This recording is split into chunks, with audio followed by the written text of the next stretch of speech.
Okay, I think this is recording now. It's just staying up there, but yeah. I spent so long turning this computer on and setting this camera up that I feel like I want to make more videos because I've had a lot to say and I couldn't say anything yesterday because the videos kept breaking. Um, but yeah, not too sure what to say. But I've been listening to a lot of Tommy Robinson's videos and I'm actually surprised with how well he's able to speak. Like he's really good at bringing forth his case and remembering all the details. And I think it was him saying that his past and how he has tried to make loads of attempts at finding out what their side is. And that kind of reminded me of me too, because I did a similar thing with Charlotte. I didn't know she was going to convert to Islam, but I saw the slow conversion of it. Tommy Robinson had different experiences. He said that he knew people that had been R-worded by these grooming gangs, and I guess his view on things would be very different because he said that he used to be like someone who would hang around streets, probably drink with mates, and probably seen as a bit of a lad.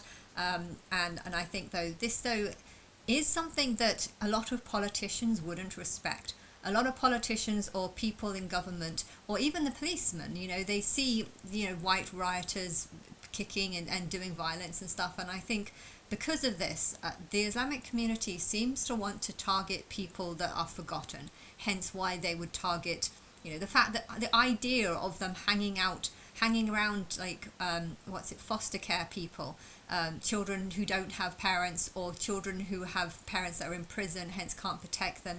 This to me just is completely predatory behavior because they are literally picking on people. That night when I went to Hollywood and I think my drink might have been spiked. I remember the guy at the bar asking me the question, where, like, where have I come from or something, and I said that I just met this guy at the hostel, so he knew that I wasn't with a friend or someone that I'd known, and he probably also could tell that I was from England as well. So I think he might have seen that as a type of as like a predatory.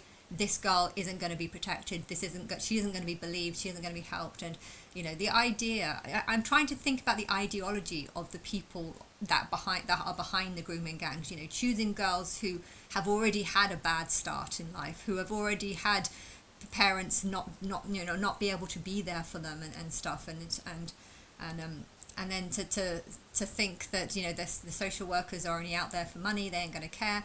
And I think guys that hang around streets drinking, the policemen don't really like these types, and I think they know that, and therefore I feel like they would actually want to target these people even more. And this actually might create some sort of hatred between the white people and the police officers. Sometimes you can do things and it actually has ripple effects. If you start attacking white gangs of people that hang around streets, and if these white gangs go to the police office station to try and get help, and the police officer station don't help them because they see them as like ruffians or something like this, this might actually just help create the tensions between the police officers and the white gangs. And this might actually make the white gangs far more violent, far more feel a greater need to want to attack the people that are causing them threats. There is a big difference between being a sort of white lad that is happy to have a punch up and an Asian person who travels around in packs of 20 with knives in case anyone in case they come across people that they don't agree with, and they to go like that and to die because of it, to sort of do the wanker side, because this is something he said he experienced someone who did that to a Muslim car, and that car followed them, got out the car, and as he was walking into this house they killed him in front of his 14-year-old child. This is a terrible thing. This is no way near comparison, and the fact that these people would see a guy going like that and calling them a wanker as being a similar kind of level to let's attack them. If you think that if the government doesn't want to kill immigrants for simply being a Muslim, that is a bad crime. But if you look to actually get them to fill out forms, what level of Muslim do you believe? Do you think women should walk around in black veils, even if it's not their choice? Do you think, if you ask them the questions, then you have their crime written, you have their thought crime, and it is a thought crime, but at the same time, these thought crimes are things that they would implement if they had the power. So if you give them more power, they will implement all these things that they believe in. So you find out what they believe in, and then you work out how much of a threat they actually are. You know, if they think that someone deserves to die for doing the wanking sound or wanking action whilst you basically calling them a wanker, you know, if you think someone deserves to be stabbed to death in front of their 14-year-old kid over something like this,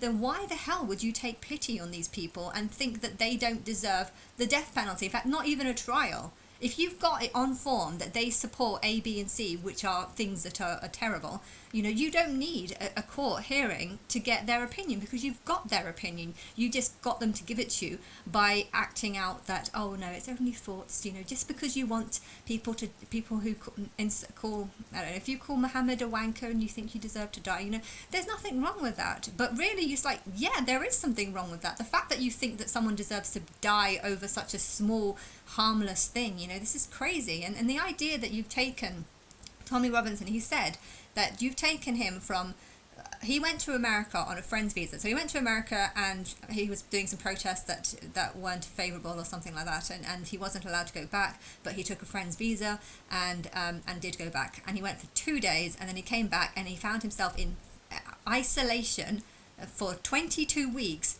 over that. So why is it that someone like him can go over to America for 2 days and come back and then be put in prison for 22 weeks, but someone who doesn't belong here, that's come from a foreign country, perhaps a third world country, perhaps Pakistan, or a country that's known for abuse of women and children and stuff, and doesn't, and supports Sharia law basically, which is just wipes out human law in my view, you know, they come over here, they don't stay for 2 days, they stay for months and months, supporting their belief, building up an army.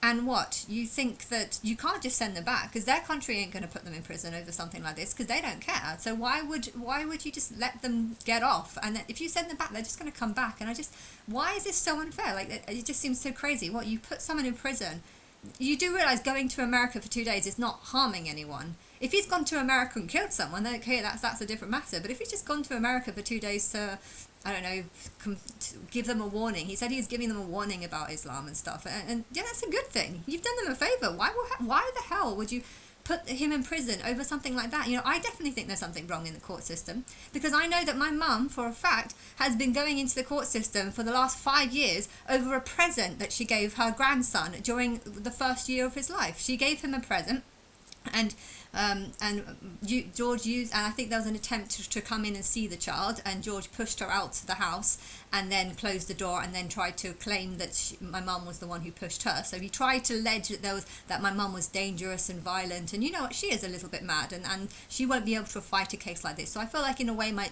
this person has kind of attacked my mum because of her stupidity and people not believing her. But you know, if people act predatory towards 15-year-olds that don't have parents or don't have, you know, a stable family, you know, and know that, or perhaps drunken lads on the streets, and you know that the police ain't going to report it. The police are going to think of all the times that a drunken lad has thrown something at them, and they're going to think, you know, I don't want to help this person. This person is afraid of Islam and the idea that they can get into a punch-up with these people only to find that a knife has been brought up. You know, these white gangs are nothing to me because they threw a can of beer. So I think there's a ripple effect going on here. You know, I've seen lots of riots of white guys looking like rioty people and just being like, you know, and maybe black as well. And it's not about colour. Black and white get on very well here. And so I've seen these groups that kind of have a message. They don't like it. They're a bit pissed and they start throwing things around and they're a bit of a danger. And I can see why the police wouldn't like them. But Islam is worse, because these people, if you do the wanking sign at them, you could get killed. You know, if you have a fear of them, they could kill you just for having the fear, because they like this. They it's like they target the weak. They target the ones that the police are going to forget about. They target the people that are not going to be believed. If someone's acting mad, like my mum, you know, people won't believe her, because I don't even believe her. I'm a child. I'm a daughter, but I wouldn't believe some of the things that she says. You know, I can't understand why she's been going into court I don't know how she every couple of months she goes in, and I can't understand why. She's had to make lots of statements and lots of reports, and then all these reports seem to go missing, and then she has to make new statements, and then she says, oh, they said they're going to bring her, so she's got a court case next year, but they were going to bring it forward to this year, and she said, I can't because I haven't got a lawyer. And I was like, why do you need a lawyer? I'm confused. There's 3 incidents, one which was 5 years ago where you gave a present to someone, which is not a crime. He pushed you out and then claimed that you pushed him. There's no evidence on anything, so that the restraining order should not have been put in place in the first place. You've tried to I don't know what is going on, but every single time she's telling me, I'm just fed up of what they're doing, because every court hearing, it involves her going to a court and sitting down for 4 hours listening to a bunch of, I don't even know what she's doing. She's not mad. She's too mad to be able to defend herself. If the lawyers tell her to just say nothing and just say no comment throughout the whole thing, she's going to look incredibly guilty, but obviously she's too dumb to realise that. So I feel like whatever's going on in the courts, they're abusing people like this because they know that these people like this are not actually a threat to society. They don't want to attack the people that are a threat to society. Why? Because they're going to get killed over it. So I feel like there is this growth of Islam that is that people are so scared of, that they don't know how to handle it, and they're constantly trying to be like, oh, I'm the good person, equal rights, you don't judge someone unless you have the trial, and they're all promoting this. But at the same time, the problem of this Islamic threat is getting worse and worse, and the police don't want to support the white gangs because they threw they threw cans at them, or they have bad memories of these riots and stuff, so they're starting to hate them. But the thing is, these people are actually starting to feel real threat from the Islamic company, from the Islamic company, not company, Islamic group of people, and they're trying to get help from the police, not getting it, not finding the support. So they're getting hatred, feeling anger towards the police officers, towards the real threat of these people putting out killing them by bringing out guns, or not guns. Guns are not legal here, but getting out knives and stuff. They are here, and Islam likes to kill by knives. That's one of their main methods of killing. They treat animals in that way, by literally slicing their throat and dripping the blood outside, just hanging them upside down so that the blood drips off. I mean, this is a sick way of killing, but they have this same mentality that non-believers are like animals, hence need to be killed like animals, and there's nothing wrong with it. They have this belief, and there's this growing fear of it, but no one's wanting to say anything. They are too busy thinking, I'd rather act in the same way as them. They want to attack the weak. They want to attack the people that the police aren't going to support, because the police have had a couple of beer bottles thrown at them. So the police are hating these people, they're fearing these people, and they would rather attack the people that threw beer bottles at them, empty beer cans at them, rather than the people that might throw knives at them. I feel like this is what's happening, and this is going to be really bad if you continue. This is only at 6%. That's what he was saying. Right now there's only 6 to 8% Muslim, and this massive threat is becoming more and more obvious. And I think the police officers need to realise that the white guys that throw cans at you are probably far.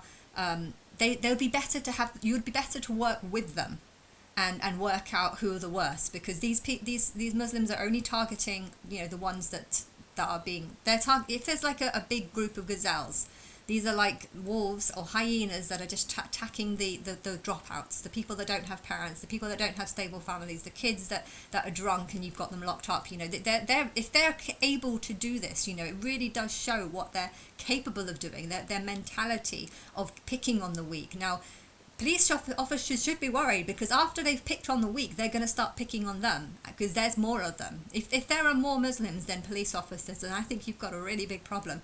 And I think this is part of the problem. They don't respect the law, because the Sharia law is in their view different. I would claim that Sharia law just means man's law. And therefore, when they promote Sharia law, I'm just thinking, yeah, that's man's law. I'm God, I don't make laws. I'd rather let people. I'm feeling that there's a huge amount of hatred towards me by ignoring how bad Islam is. It's almost like you're ignoring all the mistreatment towards women, and I'm seeing that as an insult on me. What, you don't care if Islam come and make me wear turn into a black triangle? Like, does that not bother you, seeing me dressed like a black triangle because I'm too afraid to leave the house because I might be stabbed by people? Like, do you want me to live like that? By supporting Islam, it's almost like you're saying that this is okay.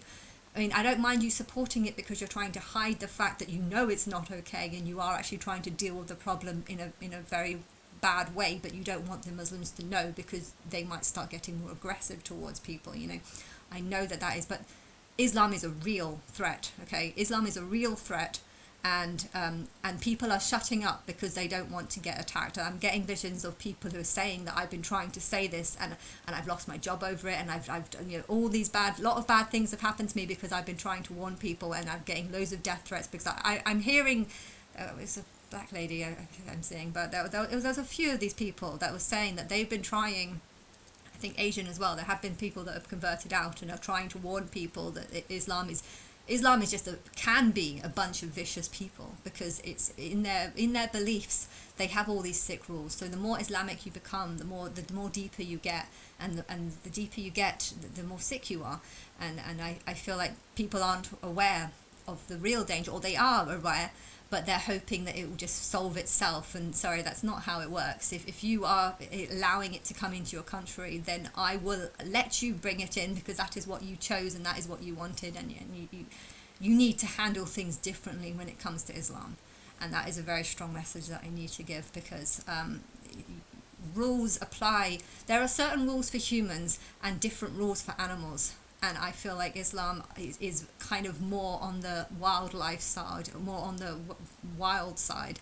Hence, you need to think about the rules that you would have for dogs in a pound. You can't have too many large dogs in a pound, because they will cause problems that you can't afford them. You can't look after the ones that are treatable, and if you have loads that have big problems that involve huge surgeries, you can't spend all the money on the huge surgeries. It's better to spend it on the ones that can be fixed easily. And it's the same way in the prisons. You can't have huge amount of people in prison that have got 20-year sentences, because it's expensive. It's too expensive. Now, if it's too expensive for the taxpayer, you need to start seeing prisoners as being like dogs in a kennel, and you have to save the ones that are cheaper to look after. How much does putting someone in prison for 20 years cost? Are you really going to spend that kind of money on putting that person in prison when that person is willing to throw hot water at staff members, boiling hot water? Tommy Robinson was in his cell, in an isolation cell, because of the threat that they were going to pose on him. Now, if there's a lot of people that are in this situation, they have to be in isolation because of all the Islamic threat that they might get. They're not allowed to mix with Islamic people because they know of the fear. If they've spent a long time doing that, they probably have a hatred towards Islam. Hence, they might be really good candidates for this So Solid Crew group that you need to form, and you need to stop thinking about human rights when it comes to people that are savage and don't act like humans. That is a very strong message that you need to know, and